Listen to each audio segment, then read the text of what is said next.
Salut tout le monde, on se retrouve aujourd'hui pour un nouveau tuto, un tuto Art Journal dans mon cahier que je vous ai présenté lors de ma dernière vidéo. Et sur ce thème, j'ai choisi Halloween parce que oui, c'est passé, mais quand même, j'avais envie de faire une petite page sur ce thème-là dans mon cahier. Donc du coup, je me suis munie de mon cahier Halloween, des éphéméras. J'avais acheté ça sur Amazon, comme tous les autres d'ailleurs que j'ai de Noël ou autres.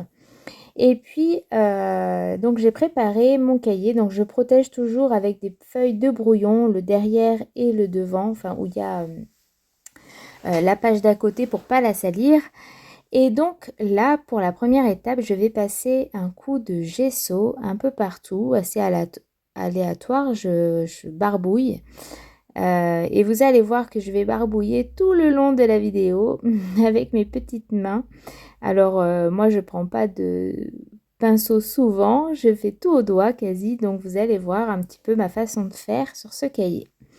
Donc là, à chaque étape, je vais sécher avec mon heat gun. Comme ça évite d'attendre et de prendre du temps à faire cette page. Parce que pour moi, je veux que ce soit assez rapide dans ce cahier. Je veux consacrer une petite demi-heure à ça et c'est tout, quoi. Pouvoir y aller quand j'ai envie, quand j'ai un petit temps. Donc au niveau des coloris, on va être dans des tons de noir, rose, un peu gris et du rose très très pâle comme celui-ci que je viens d'appliquer. Alors c'est toutes des couleurs, enfin des peintures de chez Action. Moi, je trouve qu'elles sont très très bien. Après, elles ont un peu de mal à recouvrir, elles n'ont pas une totale couvrance. Mais ça fait le taf, écoutez, pour l'instant, j'utilise ça. Ces petits tubes que vous voyez là, c'était un coffret, il y avait, je ne sais plus, une cinquantaine de coloris. Donc j'ai un choix assez grand et du coup, j'arrive à trouver les couleurs qui vont avec l'image. Là, je me munis d'un pochoir. Alors, je trouvais que ça allait bien avec les pleurs de la petite fille ensanglantée. Donc du coup, j'ai voulu faire un petit rappel de ça. Et donc, je viens poser sur ce pochoir les 3 couleurs que j'ai choisies. Alors vous voyez, ça bave un petit peu et finalement, c'est pas très très grave que ce soit pas net comme si on faisait un pochoir avec de l'encre et une mousse ou quoi. Où là, c'est très très net et en général, ça bave pas. Mais là, pour le coup, c'est pas grave du tout puisque on est sur de l'art journal et que du coup, on fait voilà, on fait au hasard. Si ça fonctionne pas, c'est pas grave parce que du coup, tout peut s'arranger et vous allez voir que finalement, ça va être assez sympa. Donc si ça bave, tant pis.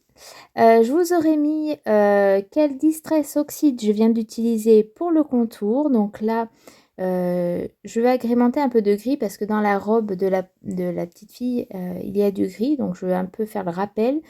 J'en mettrai un peu plus en peinture parce que mon gris de la Distress n'est pas assez fort, assez foncé, pardon. Donc voilà. Et donc là, je me suis munie de mes Neocolor 2. Alors, j'en ai pas beaucoup. Pour tout vous dire, j'en ai que 4, je crois. J'avais pris l'année dernière des Neocolor pour faire des créations sur Halloween.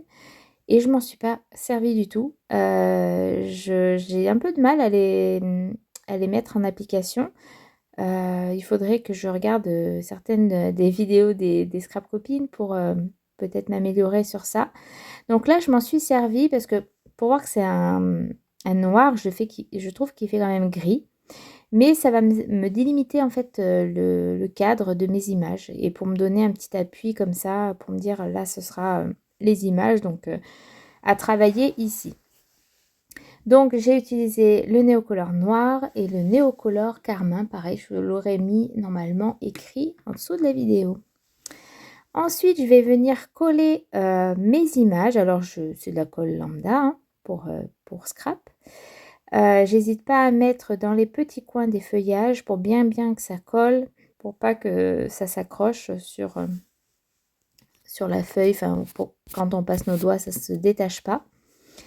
Et là, je vais venir après travailler mon fond vraiment au doigt, à la patouille. Donc là, je récolte un peu de noir pour bien foncer autour de mes cercueils.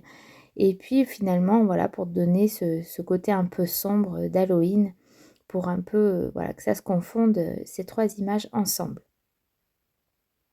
Donc j'hésite pas à revenir avec mon doigt et de la couleur noire, à tapoter. Je glisse pas, je l'étale pas trop, je tapote vraiment. Et puis ensuite, je reprends un peu de gris pour rappeler la robe et pour fondre entre le noir et sa robe. Voilà, pour que ça fasse une transition. Et puis après, je vais venir mettre du rose foncé pour rappeler un petit peu ces roses un peu vieillis. Voilà, je vais en fait venir compléter sur les côtés et vers le noir du cimetière. Donc je mélange un petit peu le tout et puis je vois ce que ça donne, si ça me plaît, si je veux en rajouter ou pas. Je me pose pas trop de questions en fait dans ce cahier. Je m'arrête quand j'obtiens ce que je veux. Alors des fois ça fonctionne pas forcément, mais on essaye d'arranger avec d'autres peintures ou médiums, peu importe. Et là, sur cette page, j'ai vraiment pas mis de pâte de structure ni rien. J'ai travaillé qu'à la peinture néocolore et puis des tampons. Donc je sèche bien le tout pour pouvoir continuer parce que je ne veux pas que ça s'enlève si je fais du tampon ou quoi, que ça fasse des taches. Et donc là, j'ai pris un tampon de Graffiti Girl. C'était le set de tampons sur les murs. Et donc il y avait cette fente comme ça, je trouvais que c'était assez sympa.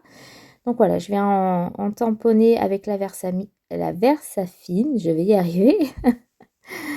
Et puis bien sûr, ben, je fais un petit peu la cochonne, donc du coup j'en mets sur ma plaque, mon sous-main. Donc je viens nettoyer. Et puis après ensuite, je récupère un autre set de tampons de chez Graffiti, où là c'est des croix et des ronds. Je vais venir les faire dans un rose assez clair, un peu comme le clair de... Enfin, la peinture, le rose... Ah, je vais y arriver. La peinture la plus claire en rose. Et donc je viens, alors là à la caméra vous n'y voyez pas, mais voilà, c'est assez subtil. Et puis pour finir, je vais tamponner des petites araignées. Donc ça c'est une planche de tampon assez enfantin, mais ça fait très bien son job. Je n'ai pas d'autres araignées. C'est vrai que pour Halloween, j'ai pas grand-chose.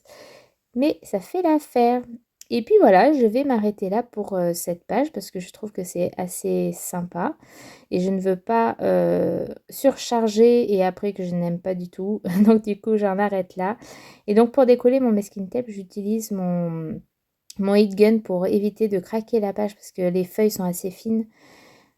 Donc voilà, ma page est terminée. Je vais finir par un contour noir comme sur toutes les autres pages, enfin, sur toutes les autres créations que j'ai faites. Et puis mettre la date aussi du jour où je l'ai fait. Voilà un petit peu comment je procède dans ce carnet. C'est à peu près à chaque fois pareil et vous voyez sur un thème différent à côté, donc ça n'a rien à voir avec Halloween à côté, on est plutôt sur le printemps. Mais voilà, je pose mes idées ici dans ce carnet et j'aime beaucoup ça me détend. Voilà, j'espère que cette vidéo vous aura plu. N'hésitez pas à me mettre des commentaires ou me laisser un pouce si vous avez aimé. Je vous dis à très bientôt pour une prochaine vidéo. Salut!